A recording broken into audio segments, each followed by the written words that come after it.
శ్రీ మహాగణాధిపతి నమ. శ్రీ గురుభ్యో నమ. వ్యాసభగవానుడు ఒక దీక్షగా కథ చెప్పుకు వెళుతూ ఉంటే సరిగ్గా అక్కడ జనమేజయుడు అంతరాయం కలిగించాడు. ఒక సందేహం వెళ్ళబుచ్చాడు. వ్యాసమహర్షి దేవీ రూపం ఎలా ఆవిర్భవించిందో మరింత విస్తృతంగా వినాలనుంది. అందరి తేజస్సు ఏకీభూతం అయిందన్నావు. ఎలా కలిసింది? ఎవరి తేజస్సు ఏ అవయవమైంది? ముఖ నాసికాది శరీర భాగాలు ఎలా ఏర్పడ్డాయి? ఆయుధాలు ఆభరణాలు ఎవరెవరు ఏమేమి ఇచ్చారు? నీ ముఖతా ఈ వివరాలన్నీ వినాలని కుతూహలంగా ఉంది. ఇది అమృతరసం. ఎంత తాగితే మాత్రం తృప్తి ఉంటుంది? నీ ముఖపద్మం నుంచి జాలువారుతున్న మహాలక్ష్మి చరితామృతం ఇది. సవిస్తారంగా చెప్పి తనివి తీరా అందించు అని అభ్యర్థించాడు. సౌనకాది మహాముల్లారా, జనమేజయుడిలా అడిగేసరికి వ్యాసభగవానుడు అతన్ని తృప్తిపరచాలనే కోరికతో ఈ ఘట్టాన్ని మరింత మధురంగా విస్తారంగా వినిపించాడు. జనమేజయ, నీ కుతూహలాన్ని అర్థం చేసుకున్నాను. వివరంగానే చెప్తాను, శ్రద్ధగా విను. ఆ మహాలక్ష్మి రూపాన్ని యథాతథంగా వర్ణించి చెప్పాలి అంటే బ్రహ్మ విష్ణు మహేశ్వరులకు కూడా సాధ్యం కాదు. మరి నేనెలా చెప్పగలవాడిని? ఉద్భవించిందని మాత్రం చెప్పగలను. ఆ చెప్పడం కూడా నిజానికి వాస్తవం కాదు. ఎందుచేతనంటే ఆ జగన్మాత నిత్యురాలు, ఎప్పుడూ ఉంటుంది. దేవకార్య సిద్ధి కోసం ఇప్పుడు ఏకరూపత్వాన్ని పొందింది. విభిన్న రూపాల్లో ఉండేది తానే. నటుడు లోకరంజనం కోసం రంగస్థలం మీద విభిన్న పాత్రలు రూపాలు ధరిస్తాడు, కానీ తను ఒక్కడే. అలాగే ఈ మహాలక్ష్మి ఈ సృష్టిలో సకల రూపాల్లోనూ తానే ఉంటుంది. అవసరాన్ని బట్టి మళ్ళీ ఏకరూపత్వాన్ని పొందుతుంది. వాస్తవంగా చూస్తే ఈమెకు ఒక రూపం అంటూ లేదు, కేవలం అరూప. అయినా లీలా విశేషంగా సకల రూపాలను ధరిస్తుంది. నిర్గుణ అయిన సగుణ అవుతుంది. కార్యానుసారంగా రూపంతో పాటు నామధేయాలు ఏర్పడుతూ ఉంటాయి. అయినా నువ్వు అడిగావు కనుక నా శక్తి మేరకు ఎవరి తేజస్సు ఏ అవయవం ఎలా రూపొందించిందో తెలియజేస్తాను, విను. శంకరుడి తేజస్సు ముఖపద్మం అయింది. అది శ్వేతవర్ణం, శుభాకరం. యముడి తేజస్సు ఆ దేవికి నల్లని పొడవైన కురులయ్యాయి, మేఘవర్ణంతో మనోహరమైన వంకీల జుట్టు. అగ్నిదేవుడి తేజస్సుతో కృష్ణ శ్వేత రక్తవర్ణాలతో 3 కన్నులయ్యాయి. ప్రాతసంధ్యా సమయంలో తేజస్సు దట్టమైన కనుబొమ్మలయ్యాయి.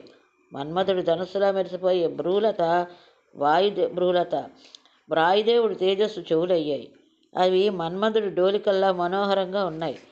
కుబేరుడి తేజస్సు ఆ మహాదేవికి నాసిక అయ్యింది. నువ్వు పువ్వులాగా నున్నగా నిగనిగలాడుతోంది. ప్రజాప్రాతుల తేజస్సుతో ఆ తల్లికి దంతాలు ఏర్పడ్డాయి. కొనలు తేలి దగ్గరగా పేర్చిన మల్లెమొగ్గల్లా ప్రకాశిస్తున్నాయి. అరుణ తేజస్సుతో దొండపండు వంటి అదృష్టం ఏర్పడింది. కార్తికేయుడి తేజస్సుతో పై పదవి ఏర్పడింది. విష్ణు తేజస్సుతో అష్టాభుజాలు ఏర్పడ్డాయి. వసువుల తేజస్సుతో చేతులకు వేళ్ళు ఏర్పడ్డాయి. అవి చిగురు చాకుల్లా ఎర్రగా పారదర్శకంగా భాసిస్తున్నాయి. చంద్రుడి తేజస్సు అమ్మవారికి వక్షోద్వయం అయింది. ఇంద్రుడి తేజస్సు మధ్యభాగం ఏర్పడింది. పొట్ట మీద 3 మడతలున్నటువంటి త్రివళులు గంభీరంగా మనోహరంగా ఉన్నాయి. వరుణుడి తేజస్సుతో కాళ్ళు ఏర్పడ్డాయి.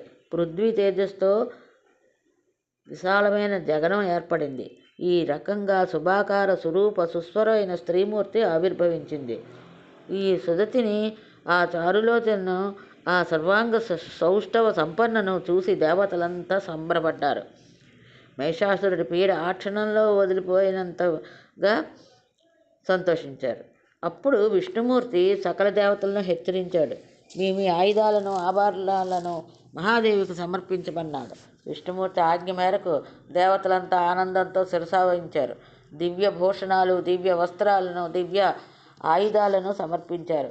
క్షీరసముద్రుడు ఎరుపు రంగులో ఉన్న సన్నని వినూత దివ్య వస్త్రాలను మహాలక్ష్మికి సమర్పించాడు.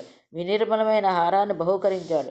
సూర్యకోటి సమప్రభమైన చూడామణిని, అటువంటివే రత్నకుండలమైన కడియాలను అందించాడు. విశ్వకర్మ ప్రసన్నచిత్తుడై నానారత్న విభూషితాలైన కేయూర కంకణాలను సమర్పించాడు. సుస్వరంగా సుమధురంగా ధ్వనిస్తూ అందరినీ ఆకర్షిస్తున్న నూపురాలను త్వష్ట సృష్టించి ఇచ్చాడు. అవి సూర్యమండలాల్లా ప్రకాశిస్తున్నాయి. మహాసముద్రుడు కంఠాభరణాన్ని, ఉంగరాలను కానుకగా పెట్టాడు. ఎన్నడూ వాడిపోని పద్మాలతో సుగంధాలను వర్దలుతూ తుమ్మెదలను ఆకర్షిస్తున్న దివ్య వైజయంతి మాలికలను వరుణుడు ఉపతగా ఇచ్చాడు. హిమవంతుడు సంతుష్టుడై వివిధ రత్నాలతో పాటు బంగారు కాంతులీలుతున్న సింహాన్ని వాహనంగా సమర్పించాడు. సర్వాలంకార శోభితమై ఆ దేవి ఆ సింహాన్ని అధిరోహించింది. శ్రీహరి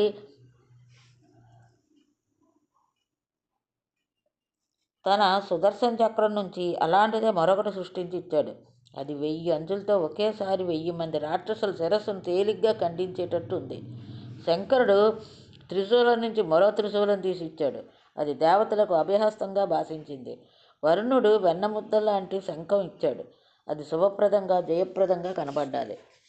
అగ్నిదేవుడు శతగ్నిని సృష్టించాడు. వాయుదేవుడు దివ్యధనస్సును ఎప్పుడూ తరిగిపోని బాణాలతో విరాజిల్లే అంబుల పొదని బహూకరించాడు.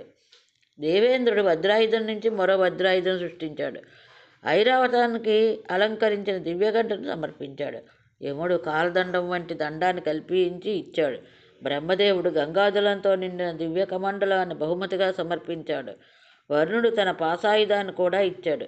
కాలుడు ఖడ్గాన్ని, చర్మంతో చేసిన డాల్ను అందించాడు.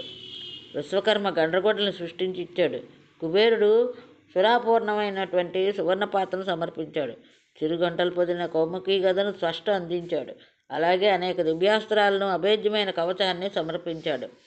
సూర్యుడు తన తేజస్సును బహుమానంగా ఇచ్చాడు. వివిధ భూషణాలతో, వివిధ ఆయుధాలతో కన్నులు చెదిరిపోయేటట్టు కనిపిస్తున్న మహాదేవిని చూసి అందరూ దేవతలు విస్మయానంద విమోహితులై భక్తి పార్యసంతో స్తుతించారు. సిద్ధి, బుద్ధి, వృద్ధి, తుష్టి, పుష్టి, శాంతి ప్రదమైనటువంటి రుద్రానికి, ఇంద్రానికి, కళ్యాణికి, వైష్ణవికి నమస్కారం. కాళరాత్రికి, భగవతికి అభివందనం. పృథివీకి తెలియకుండా, పృథివీని తెలుసుకోకుండా పృథివీపైనే ఉంటూ అంతరంగాల్లో విరాజిల్లు సకల ప్రాణకోటిని నియంత్రించే జగదీశ్వరికి ప్రణతులు. మాయా కారణంగానే అవిజ్ఞేయ అయిన మాయారూపునికి వందనాలు. అంతశక్తిగా అందరినీ నడిపించే ప్రేరయత్రికి దండాలు. ఓ జగన్మాత, శత్రుపీడితులమైన మాకు విజయం ప్రసాదించు, శుభపరంపరలు కల్పించు. వరదర్పతుడై మహిషాసురుని సంహరించు. వాడు మహామాయావి, ఖలుడు, త్రివజ్యుడు. నానా రూపాలు ధరిస్తూ సకల దేవతలను హింసించడం వాడికి ఒక క్రీడా వినోదం. మా అందరికీ నువ్వే దిక్కు. కాపాడు తల్లి, కాపాడు. దేవతల స్తోత్రపాఠాలకు జగన్మోహిని సంబరపడిపోయింది. చిరునవ్వు చిందిస్తూ శుభాశిస్సులు పలికింది. దేవతలారా, ఇక నిర్భయంగా ఉండండి. మహిషుణ్ణి నేను సంహరిస్తాను, ఇప్పుడే సంహరిస్తాను అంటూ మరొక్కసారి నవ్వింది. సుర్లారా, ఈ సృష్టిలో ఇదొక చిత్రమైన సంఘటన. బ్రహ్మేంద్ర, విష్ణు, రుద్రాదులు కూడా మహిషాసుడికి భయపడిపోయారంటే ఎంత ఆశ్చర్యం! దైవబలం ఒక్కొక్కప్పుడు ఇలా ఘోరంగా దుర్జయంగా ఉంటుంది. సుఖదుఖాలకు కాలమే కర్త.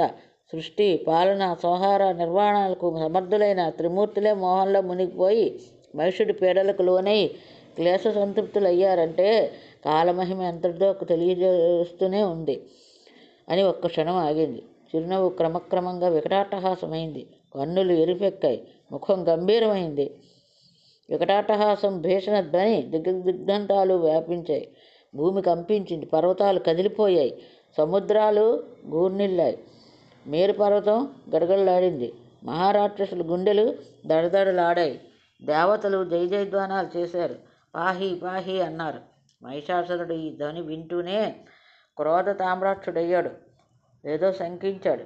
ఏమిటి ఈ ధ్వని అని గర్జించాడు. తెలుసుకురండి అని దానవులకు ఆజ్ఞాపించాడు. చెవులు చిల్లులు పడిపోతున్న ఈ ధ్వని ఏమిటి? ఎవరు కర్త? వాడు దేవతైనా దానవుడైనా ఆ దుష్టుని పట్టి బంధించి నా దగ్గరికి తీసుకురండి. ఆ అహంకారిని, ఆ దురాచరణని ఇప్పుడే సంహరిస్తాను. ఓడిపోయిన దేవతలు భయాతురులై గర్జిస్తున్నారా? ఇది దానవుల పని అయ్యి ఉండదు. అందరూ నాకు వశంపదులే కదా. మరి ఈ పిచ్చి చేష్టలు ఎవరు చేసి ఉంటారు? త్వరగా తెలుసుకురండి, వాడిని ఈడ్చుకురండి, లేదంటే నేనే వెళ్ళి సంహరిస్తాను అని మహిషాసురుడు గర్జించేసరికి దూతలు నలుదిక్కులా పరిగెత్తుని అన్వేషించారు. అష్టదేశ భుజాలతో, దివ్య భూషణాలతో, దివ్య ఆభరణాలతో సర్వాంగ సుందరిగా విరాజిల్తున్న సింహవాహనం చూశారు. సువర్ణ పాత్రను చేత ధరించి మధుపానం చేస్తూ వికటాట్టహాసంతో కొనసాగిస్తున్న ఆ మహాదేవిని చూడగానే దానవదూతల ప్రాణాలు పైనే పోయాయి. పరుగు పరుగును తిరిగి వచ్చి మహేశ్వరికి విన్నవించారు. దైత్యనాయక, ఒక ప్రౌఢాంగను చూశాం. సర్వరత్నాకరభరణ విరాజిత. మానవకాంత కాదు, దానవకాంత కాదు, ఎవరో దివ్యరూప, అత్యంత మనోహర, సింహారూఢ, అష్టాదశ వరాయుధర. ఆవిడ సురాపానం చేస్తూ వికటాట్టహాసం చేస్తోంది. ఇదిగో ఆ ధ్వని, అదే ఆ ధ్వని ఇలా దిశలకు వ్యాపిస్తోంది. ఆవిడ ఎవరో, భర్త ఎవరో నేల మీద నిలబడలేదు, అంతరిక్షంలో ఉంది. దేవతలంతా స్తుతిస్తున్నారు, జయ జయధ్వానాలు చేస్తున్నారు, పాహి పాహి అంటున్నారు. శత్రువులను జహి జహి అంటే సంహరించు సంహరించు అంటూ ఉన్నారు. ఆవిడ ఎందుకోసం వచ్చిందో, ఎక్కడి నుంచి వచ్చిందో, ఏం చెయ్యాలని వచ్చిందో మాకైతే తెలియదు. ఆవిడ దివ్య తేజస్సు కళ్ళు మిరుగుమెట్లు కలుపుతోంది. తేరపార చూడలేకపోయాం. శృంగార వీర హాసాలు, రౌద్రాద్భుత రసాలు మూర్తీభవించినట్టుంది. అటువంటి రూపాన్ని ఇంతకు ముందెప్పుడు చూసి ఎరగం, విని ఎరగం. మాట్లాడించడానికి భయం వేసి చప్పుడు చేయకుండా తిరిగి వచ్చాం. చూసి రమ్మని మాత్రమే కదా నీ ఆజ్ఞ. ఇప్పుడు ఏం చేయమంటావో ఆజ్ఞాపించు. దూతలు చెప్పింది శ్రద్ధగా విని మహిషాసురుడు తేలికగా పరిహాసించాడు. ఒక మహావీరుని చూస్తూ, మంత్రివర్య, నువ్వు మహాసేనలతో తరలి వెళ్ళి సామదాన చతురోపాయాలను వినియోగించి ఆ వరారోహను నా దగ్గరకు తీసుకురా. రానంటే చంపకుండా బంధించి తీసుకురా. అంతటి సౌందర్యవతిని పట్టమహిషం చేసుకుంటాను. సాధ్యమైనంత వరకు ప్రీతితో వచ్చేటట్టుగా చూడు. రసభంగం కాకుండా నా కోరిక తీరేటట్టు చూడు. ఆవిడ రూప సౌందర్యాన్ని గురించి ఈ దూతలు చెప్పింది విన్నంత మాత్రం చేతనే నా మనస్సు సమ్మోహితమైంది. జన్మేజయ, వింటున్నావు కదా? మహిషాసురుడి మదమత్తత ఏ స్థాయిలో ఉందో చూడు. ఆ మహామంత్రి గజ అశ్వ రథసేనలతో బయలుదేరి వెళ్ళి మహాదేవికి చాలా దూరంగా నిలబడి వినయంగా నమస్కరించి మధురంగా సంభాషించాడు. ఓ తీయని పలుకుల సుందరాంగి, ఎవరు నువ్వు? ఎక్కడి నుంచి వచ్చావు? మా ప్రభువు మొగతా నిన్ను అడుగుతున్నాడు. అతడు విశ్వవిజేత, దేవమానవులకు అవధ్యుడు, బ్రహ్మదేవుడిచ్చిన వరం ఉంది, దైత్యనాయకుడు, మహాబలశాలి, కామరూపధారి. నువ్వు ఇలా వచ్చావని తెలిసి నీ సౌందర్యాన్ని విని మా ప్రభువు మహిషాసురుడు నిన్ను చూడాలని కోరుతున్నాడు. మానవ రూపం ధరించి నీ చేరకు వస్తాడు. నీకు ఎలా రుచిస్తే అలా. ఓ మృగసాభాక్షి, నువ్వే అతడి సన్నిధికి వస్తే మరీ మంచిది. లేదంటే అతడే వస్తాడు. భక్తితో వస్తాడు. నీ ఇష్టం. నువ్వు ఎలా చేయమంటే అలా చేస్తాను. అతడు నీకు పూర్తిగా వసుడైపోయాడు. నీ సౌందర్యానికి దాసుడైపోయాడు. ఓ కరపోరు, చెప్పు, నేను చేయవలసింది ఏమిటో ఆజ్ఞాపించు. ఆ రాక్షస మంత్రి మాటలు వింటూనే మహాదేవి విరగబడి నవ్వింది. క్షణంలో గంభీరంగా మారింది. మేఘగర్జనలో ఉరిమి పలికింది. మంత్రివర్య, నేను దేవతల కన్నతల్లిని, మహాలక్ష్మి అంటారు నన్ను. సర్వదైత్యులను సంహరించడం కోసమే వచ్చాను. మహిషుణ్ణి మట్టుబెట్టడమని ఈ దేవతలు ప్రార్థిస్తే వచ్చాను. యజ్ఞభాగాలు హరిస్తూ దేవతలందరినీ నానాహింసలు పెడుతున్నాడు కదా మీ ప్రభువు. అందుకని మీ నాయకుడిని చంపడం కోసం ప్రయత్నపూర్వకంగా వచ్చాను. ఒంటరిగా వచ్చాను. నాకు సైన్యం లేదు. నువ్వు సామోపాసాయంగా స్వాగతం పలికావు, మధురంగా సంభాషించావు. అంచేసి సంతోషించి క్షమిస్తున్నాను. లేదంటే ఈ పాటికి నిన్ను చంపి ఉందును. నా చూపులు కాలాగ్ని వీచుకలు. ఈ పాటికి నిన్ను దహించి వేద్దును. మధురంగా మాట్లాడావు కనుక బతికిపోయావు. మధురవాక్కులు ఎవరైనా ఆనందపరుస్తాయి కదా. వెళ్ళు, నీ ప్రభువుతో చెప్పు, నా మాటగా చెప్పు. రాక్షసాదమా, జీవితేచ్ఛ ఉంటే వెంటనే పాతాళానికి పారిపో, లేదంటే ప్రాణాలను కోల్పో. ఎన్ని పాపాలు చేసావు, అన్నింటికీ శిక్షగా నిన్ను సంహరిస్తాను. బాణాలతో నీ శరీరం అంతా తూట్లు పొడుస్తాను, యమలోకానికి పంపిస్తాను. ఈ పాటి నా దయాళుత్వాన్ని తెలుసుకుని వెంటనే పాతాళానికి పారిపో, ప్రాణాలను నిలుపుకో. నిన్ను చంపితే దేవతలకు స్వర్గ సామ్రాజ్యం లభిస్తుంది. ఈ స్వర్గాన్ని, భూమిని, సముద్రాన్ని విడిచిపెట్టి పారిపో, పాతాళానికి పారిపో. యుద్ధం చెయ్యాలని కోరిక ఉంటే వెంటనే బయలుదేరరా. మహావీరులతో, బలాలతో తరలిరా. అందరినీ ఒకసారి యమలోకాన్ని పంపించేస్తాను. ప్రతి యుగంలోనూ నీ వంటి మహామూఢుల్ని ఎంతోమంది సంహరించాను. ఆయుధాలు ధరించావు కనుక యుద్ధం చేసి వాటిని సాఫల్యం చేకూర్చుకో, లేకపోతే ఉత్తినే బరువు మోసినట్టు అవుతుంది. నువ్వు ఇప్పుడు మన్మథ పీడితువు కూడా అయ్యావు, కాబట్టి తప్పకుండా వచ్చి యుద్ధం చేయి. బ్రహ్మదేవుడు వరాలు ఇచ్చాడు కదా అని బుర్రబీగుతున్నట్టున్నావు. నీకు స్త్రీ చేతిలోనే మరణం రాసిపెట్టి ఉంది. ఆ మాట మర్చిపోవద్దు. బ్రహ్మదేవుడి మాటకు తిరుగులేదు. అందుకే నేనే వచ్చాను. స్త్రీ రూపం ధరించి వచ్చాను. నీ పాపం పండింది, చావు మూడింది. మరొక్కసారి తుది హెచ్చరిక చేస్తున్నాను. జీవితేచ్చుంటే ప్రాణాలు గుప్పిడి పెట్టుకుని పాతాళానికి పారిపో. మహాదేవి ఇచ్చిన ఈ సందేశాన్ని శ్రద్ధగా విన్న మంత్రివర్యుడు భయాన్ని దాచుకుంటూ మరింత వినయంగా సంభాషించాడు. దేవి, ఆడవారికి తగ్గినట్టుగా మాట్లాడావు, కానీ ఒక్క విషయం ఆలోచించు. మా ప్రభువు ఎక్కడ, నువ్వెక్కడ? ఇద్దరికి యుద్ధం ఎలా? నువ్వు ఒంటరివి, పైగా చిన్నదానివి, నూతన యవ్వనంలో ఉన్నావు, సుకుమారివి. మరి అతడో మహిషుడు, మహాకాయుడు, కఠినుడు, అనంత సైన్య సమేతుడు, భీకర శస్త్రాస్త్ర సమన్వితుడు. నిన్ను చాలా తేలిగ్గా సంహరిస్తాడు. మదగజం ఒక మాలతీ పుష్పాన్ని నలిపివేసినట్టుగా చిరిమేస్తాడు. ఇంతకన్నా పౌరుషంగా మాట్లాడదామంటే సంశయిస్తున్నాను. శృంగారానికి రసభంగం అవుతుందని భయపడుతున్నాను. మా రాజు నీ పట్ల భక్తి తత్పరుడు. సామధానాలు రెండే ఉపయోగించమని ఆదేశించాడు. అందుకని అడుగుతున్నాను. లేదంటే ఇంత పౌరుషంగా మా స్వామిని నిందించిన నిన్ను ఈ పాటకు ఒకే ఒక బాణంతో సంహరించి ఉండేవాడిని. రూప యవ్వన గౌరవంతో, మిథ్యాభిమానంతో మీరి పలుకుతున్నావు. నీ అందాన్ని గురించి విని మోహితుడయ్యాడు కదా అని లోకు కట్టినట్టున్నావు. అందుకే నేను నిన్ను సంహరించకుండా ప్రియంగా మాట్లాడవలసి వస్తోంది. సకల రాజ్యాన్ని, సకల కోశాన్ని మా ప్రభువు నీకు సమర్పిస్తాడు. అనుకూలంగా అభిప్రాయం ఏర్పరచుకో. రోషానికి పోయి మరణాన్ని కోరి తెచ్చుకోకు. భామిని, ఆలోచించు. ఇంతగా కాళ్ళ వేళ పడి బతిమాలుతున్నాను. భక్తితో నీ కాళ్ళకు మొక్కుతున్నాను. మా ప్రభువుని తిరస్కరించుకో. వెంటనే మహారాజ్ఞిగా పట్టాభిషేకం జరిపించుకో. ఓ శుచిస్మిత, ముల్లోకాలు నీకు పాదాక్రాంతమవుతాయి. అతడితో సంసార సుఖాలను అనుభవించు. ఈ మాటలకు మహాదేవి మరొక్కసారి నవ్వింది. సౌమ్యంగానే బదులు పలికింది. వినవయ్యా వెర్రివాడా, నువ్వు మహిషుడికి ఆప్తుడివి, ముఖ్యుడివి అనుకుంటా. అలాగే కనిపిస్తున్నావు. నీ పసుబుద్ధి ప్రతి మాటలోనే తొణికిసలాడుతోంది. నీలాంటి వాడు మంత్రిగా ఉన్నాడంటే ఇక అసలు వాడు ఎంత బుద్ధిమంతుడో తెలుస్తోంది. దొందుకు దొందే అన్నట్టు సరిపోయింది. విధి ఎంత చక్కగా కూర్చింది మీ ఇద్దరిని. నేను ఆడదాన్నే, పురుషుణ్ణి కాదు. స్త్రీవేషం కూడా ధరించాను. నీ ప్రభువు ఆడదాని చేతిలో మరణం కావాలని బ్రహ్మదేవుడు యాచించాడు కదా. ఎంతటి మూర్ఖుడో! అటువంటి చావు వీరోచితమే అనుకున్నాడు. అయినా అర్థించాడు కనుక అదే జరుగుతుంది. అందుకే నేను వచ్చాను.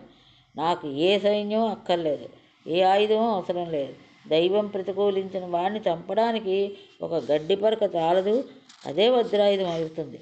దైవం అనుకూలించిన వాడికి వజ్రాయుధమైనా గడ్డిపరక అంత కాదు. మరణం రాసిపెట్టున్నాక ఎంత సైన్యం ఉండి ఏం లాభం?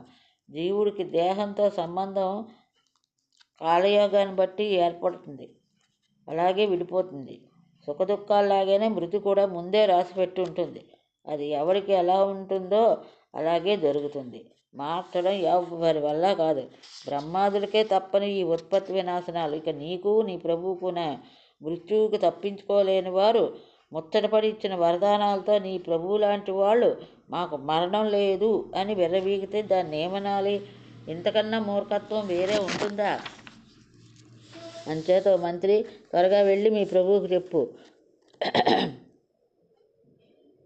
అతడు ఏ ఆజ్ఞాపిస్తే అదే నువ్వు చెయ్యాలి కదా. ఉద్యోగివి, అందుకని నేను తప్పు పట్టడం లేదు. వెళ్ళు, నా మాటగా వెళ్ళి చెప్పు. ఇంద్రుడు రేపటి నుంచి స్వర్గాధిపతి అవుతాడని, దేవతలు హవిర్భోక్తలు అవుతారని.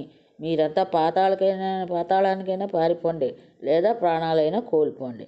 మొన్నటి యుద్ధంలో విష్ణుమూర్తితో సహా దేవతలందరినీ జయించాం కదా అని అనుకుంటున్నాడేమో. అలా గర్వపడ్డొద్దని చెప్పు. అది నీ ప్రభువు శక్తి కాదు, బ్రహ్మ ఇచ్చిన వరం శక్తి అని తెలుసుకోమను. వెళ్ళు అని ఖచ్చితంగా చెప్పింది. అంతా విన్నాడు. మంత్రి ఆలోచన పొలో పడ్డాడు. ఇప్పుడు ఏం చెయ్యాలి? ఈవిడితో యుద్ధం చేయనా, తిరిగి వెళ్ళనా? ప్రభువు కామాతురుడే సంబంధం చక్కబెట్టి రమ్మని పంపించాడు. నేను విరసం చేసి ఎలా వెళ్ళగలను? అంచేత యుద్ధానికి దిగడం సమంజసం కాదు. ఎలా వచ్చానో అలాగే వెళ్ళి జరిగినట్టుగా ప్రభువుకు విన్నవిస్తాను. తర్వాత ఏం చేయాలో బుద్ధిమంతుడే నిర్ణయించుకుంటాడు. సచివులతో, నిపుణులతో చర్చించి నిర్ణయం తీసుకుంటాడు. అంతే. నేను సాహసం చేయకూడదు. నా జయమైన పరాజయమైన ప్రభువుకి అప్రియమే అవుతుంది. కోపం వస్తుంది. ప్రభువులు కదా, కోపం ముందు పుట్టి తర్వాత వాళ్ళు పుడతారు. అందుచేత బుద్ధిగా తిరిగి వెళ్ళి ఆ సుందరాంగి మాటలు యథాతథంగా చెప్తాను. ఆ తర్వాత ప్రభువు ఇష్టం. ఇలా ఒక నిశ్చయానికి వచ్చి ఆ మేధావి శీఘ్రంగా తిరిగి వెళ్ళాడు. మహిషాసురుడికి నమస్కరించి ఇలా ఉపన్యసించాడు. మహారాజా, సింహవాహనంపై కూర్చున్న సుందరాంగిని చూశాను. 18 బాహువులతో వరాయుధాలతో విరజిల్లుతోంది దేవి. మా మహిషరాజుని వర్ణించి పట్టమహిషవే ముల్లోకాలు ఏలుకో, మా ప్రభువు నీకు దాసుడే, నీ ఆజ్ఞ నెరవేరుస్తూ నీకు ప్రియం కలిగిస్తాడు అని వినయంగా మనవి చేశాను ప్రభు. నా మాటలకు ఆ భామిని చిరునవ్వులు చిందించింది. కళ్ళు పెద్దవి చేసి చూసింది. మంత్రి, యంత్రమూర్ఖుడివి. దున్నపోతు అంటే పశువుల్లోకెల్లా అధమాధమం. దేవతాప్రీతి కోసం దాన్ని బలిస్తారు. మీ మహిషుణ్ణి పెళ్లి చేసుకోవడానికి నేనేమైనా పశువునా? మరొక మహిషిని చూసి పెళ్లి చేయి. కొమ్ములు రాసుకుంటూ తిరుగుతారు, అరుచుకుంటూ క్రీడిస్తారు. మూర్ఖుడా, వాడిని పెళ్ళాడటం కాదు, ప్రాణాలు తీస్తాను. పాతాళానికి పారిపోమను, లేదా నా చేతిలో మరణం తప్పదని చెప్పు పో అని గద్దించింది. ప్రభు, బాగా ఆలోచించి నేను ఇలా తిరిగి వచ్చాను. అసలు ఈ క్షణంలో ఆ సుందరిని సంహరిద్దాం అనుకున్నాను. రసభంగం అవుతుందేమో అని ఆజ్ఞ తీసుకోలేదు కదా అని ఆలోచించి చేతులు కట్టేసుకున్నాను. జరిగింది ఇది ప్రభు. వీటిపైన ఏం చెయ్యాలో దేవరవారి దివ్యచిత్తం. రణమా, మరణమా, ప్రయాణమా, పలాయనమా ఆలోచించి ఏది శ్రేయస్కరమో నిశ్చయించండి అని విన్నవించాడు. ఇది ఈరోజు భాగవతం. ఇంతటితో స్వస్తి.